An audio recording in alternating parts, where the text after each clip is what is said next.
Well, thank you so much, Congresswoman. We greatly appreciate you being here. It's obviously an important time in our country, an important time in history, and we're so thankful to have you here. So thank you. It's always great to be in Central Oregon. It's always great. So just to kick things off, today is day 2 of the Oregon Democratic Party Summit. How's that going? Well, it seemed pretty exciting to me. One of the things that we talked about on our panel was the ability for Oregon to grow and attract jobs, because that's really important for all of our economies, but particularly our rural economies and, of course, Central Oregon. Well, why is it important that all Democrats are coming together right now at this moment?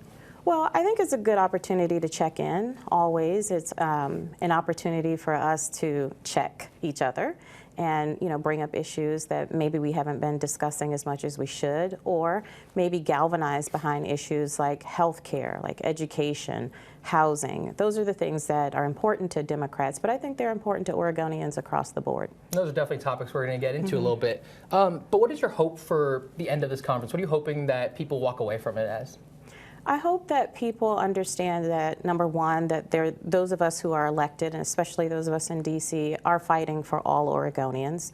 Number two, that we have a message that resonates with Oregonians and Americans across the board, and that we're able to articulate, our views on housing, what we're willing to do differently, how we need to stand up for health care, how the First Amendment is something that we cannot abandon. Those are the issues that we should be galvanizing behind. So there's a lot of talk of where the future of either party is going, and I'd love to get your take on where you see the Democratic Party now and where you hope to see it go in the next couple of years into the future. I represent a purple district. I represent Democrats, Republicans, non-affiliated, and so my focus has always been, where's the next generation headed? And right now I'm very, very, very concerned. I'm concerned that they don't have the jobs that they need to have. We talked yesterday in some of my visits about survival jobs, jobs that people are just getting by on. We need to talk about housing. We need to talk about insurance, medical insurance, but also homeowners insurance. These are the things that are challenging Americans, and they're not red or blue issues. So I focus on the entire district and what the entire district needs. We've had 20 town halls, so I feel like I know what I'm talking about. Definitely. So shifting gears a little bit, we're now over 2 weeks into the government shutdown, and it still seems like we're nowhere closer today than we were 2 weeks ago. What is your take on it now that we're on day 17 or so? Well, Republicans are in control, and Democrats are stepping up, showing up to say, hey, we're here to work.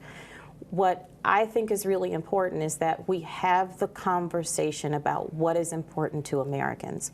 And the thing that they keep saying in these 20 town halls, my health care is important to me. I need to make sure that I can get there, that I have a doctor that can see me and will take my insurance. I need to make sure I can take my mom. I need to make sure that when I take my kids, they can get their vaccines. These are non-negotiables for the American public, and it's still on the table. I stand ready to work with anybody to get the job done. So one of these big parts, though, is the Obamacare, Affordable Care Act, tax subsidies, excuse me. And that's obviously one of the things that are being argued in the Senate right now. What is your view on that? Do you think it should be extended? Do you think that it needs to be an overhaul of the system?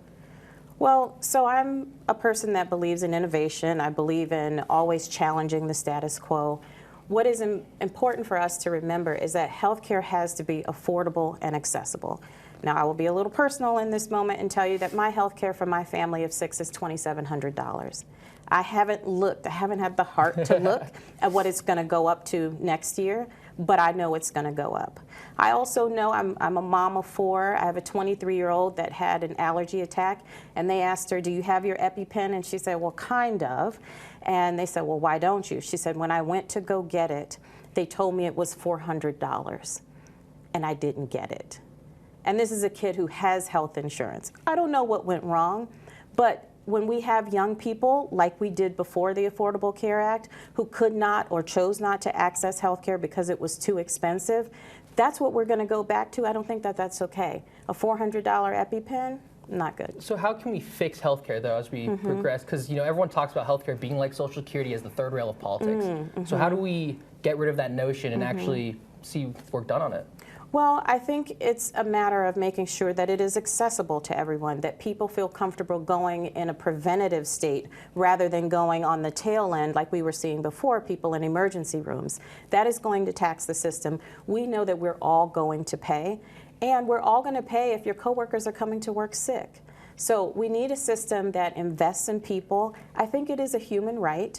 And we need to make sure that we have the next generation of healthcare providers in the queue ready to go. And that's also something that I heard here yesterday when I was having conversations. So do you think that means expanding the number of residents we have in the country? Oh, 100%. You nailed it.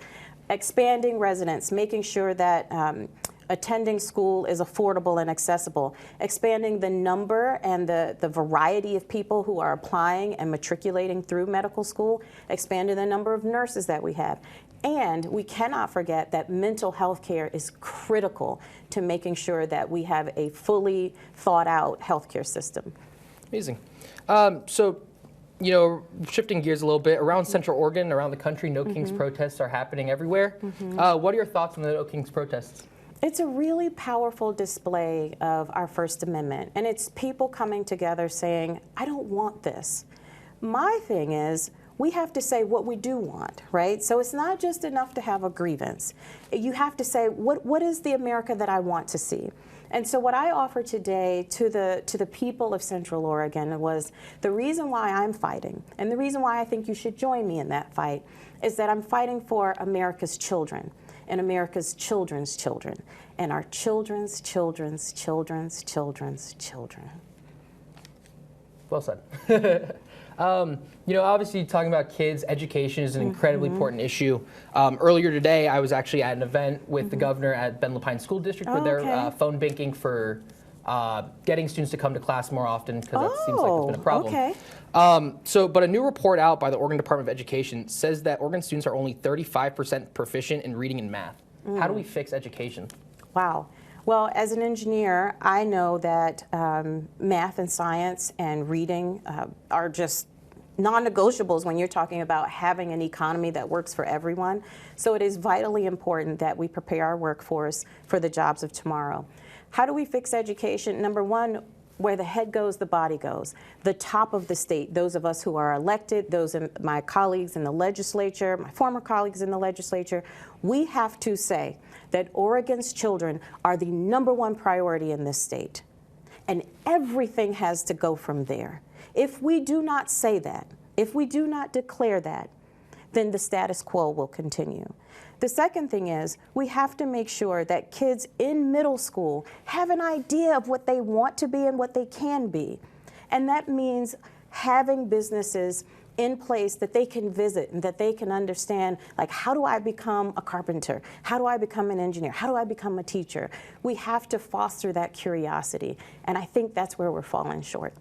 Well, my last question for you is, obviously we just concluded the fire season, which we actually reported yesterday that it was a little bit less in terms of actual damage. Still a lot of acreage. But what comes with fires, though, is obviously a drop in fire insurance. And that's what we're seeing from a lot of local residents here in Central Oregon. How can we make sure they stay protected when the next fire comes? Well, number one, it's a matter of having the conversation. So I would encourage all of CD5's residents to reach out if they've been dropped or if their rates have gone up significantly, because when we collect that data, we have information to go back to the carriers and say, hey, what's happening?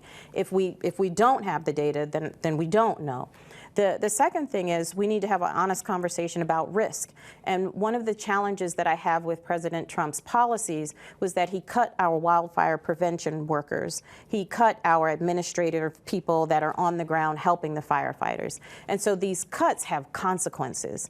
And when we increase our risk, we increase our costs. Well, thank you so much. Are there any final thoughts you want to share with Central Oregon? I'm just always excited to be here, and I always tell my constituents they can call a town hall with me at any time for any reason on any topic, Democrat, Republican, independent, company, constituent, anybody. And so we've done 20, and I'm excited to continue coming back. Well, thank you so much for being here. We greatly appreciate it. And thank you for all tuning in.